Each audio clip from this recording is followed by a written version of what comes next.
Hi.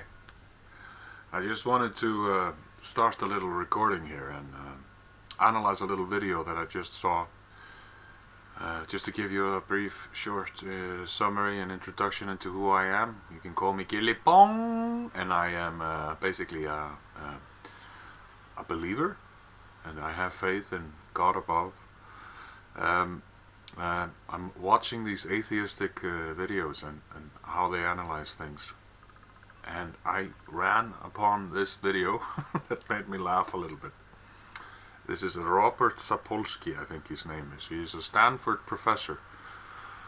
He's going to give his introduction in this video, and let's just see what he has to say about free will. Let's go for it. All right, great. Robert Sapolsky, welcome to the podcast. Well, thanks for having me on. I'm really excited for this conversation and to touch on different elements and aspects of your work, but we need to start with your new book, in which you claim that there is no such thing as free will, that it's a mistake to think of ourselves as having free will. How did you come to that conclusion?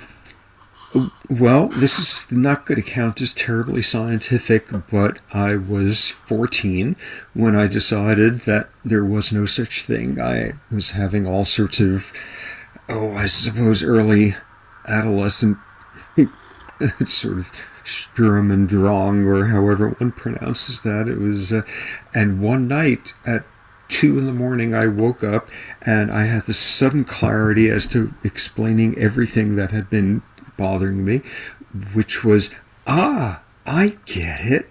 There's no God, and there's no free will, and there's no purpose to anything. And it's been like that ever since then.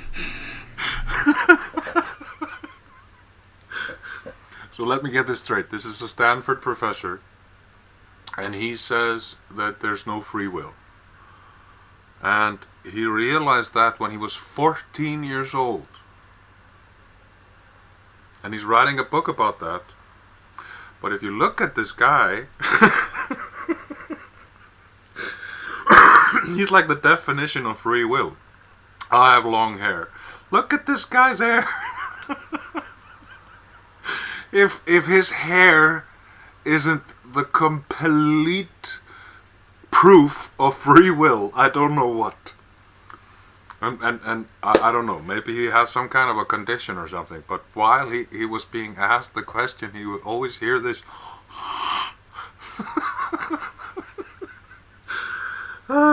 This is teaching children.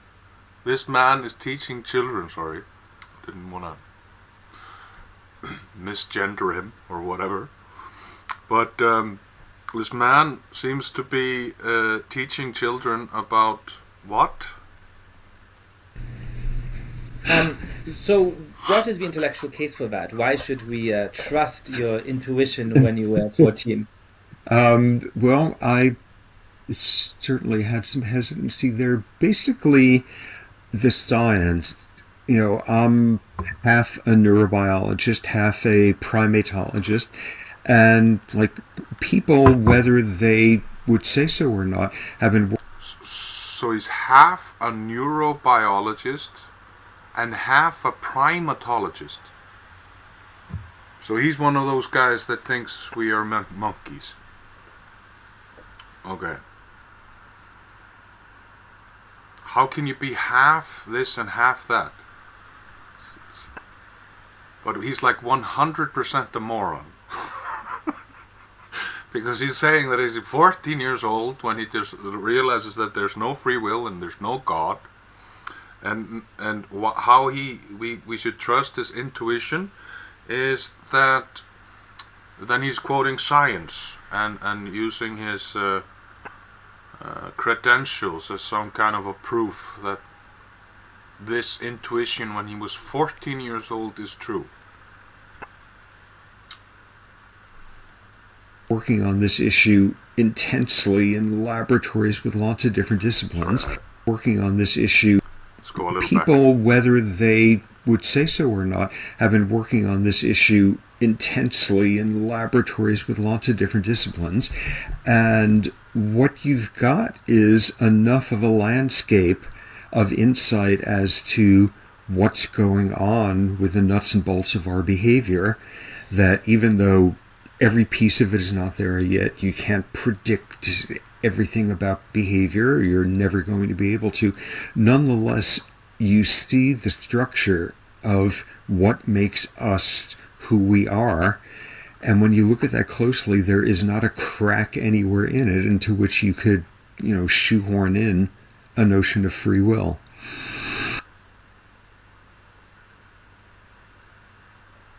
So in the laboratories, so he's using a fallacy here, saying that every discipline in science has been documenting this through observing something, and there is no way to shoehorn free will into that.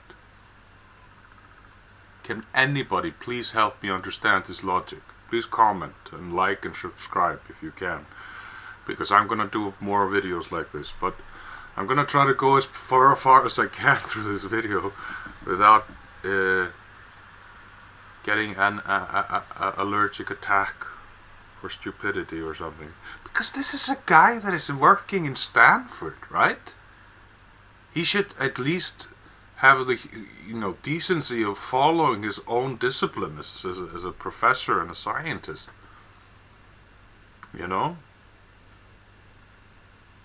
How does free will connect to some disciplines in science?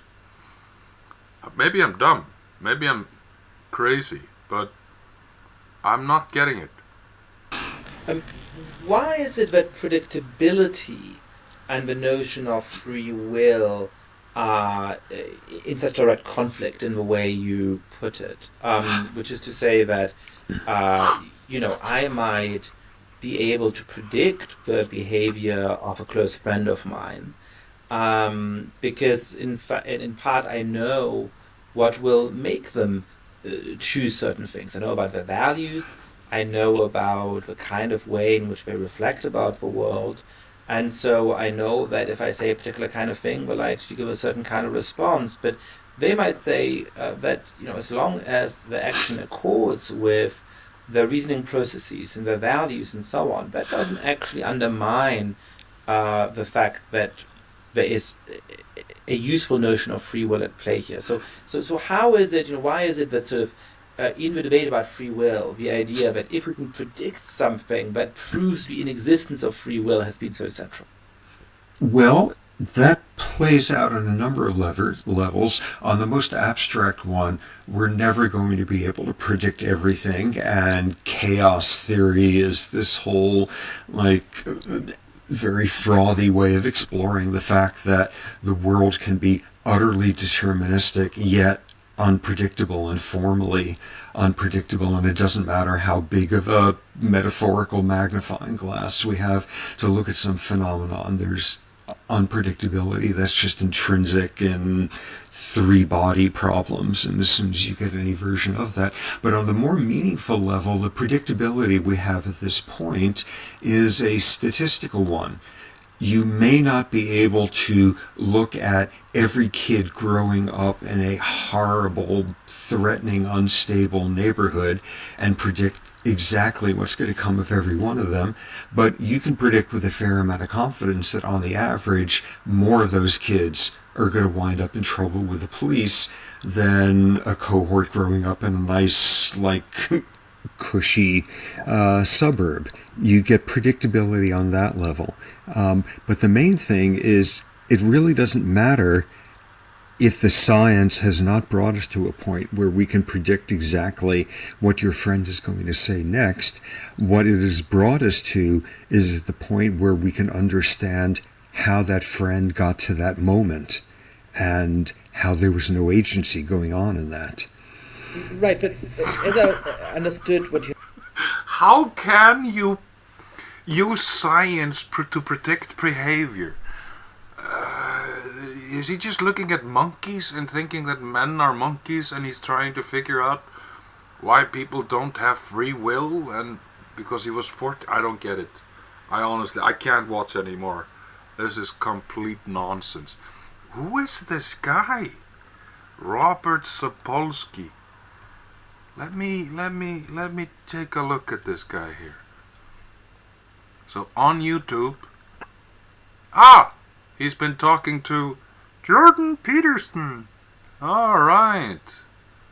And he's been talking to, who is this guy again? This is some atheist. Look at this guy's hair. If that's not the definition of free will, I don't know what is. He's like a walking oxymoron. Without the oxy. But, I don't know. This is completely amazing. Thank you for watching. Like and subscribe if you like more videos like this. Thank you.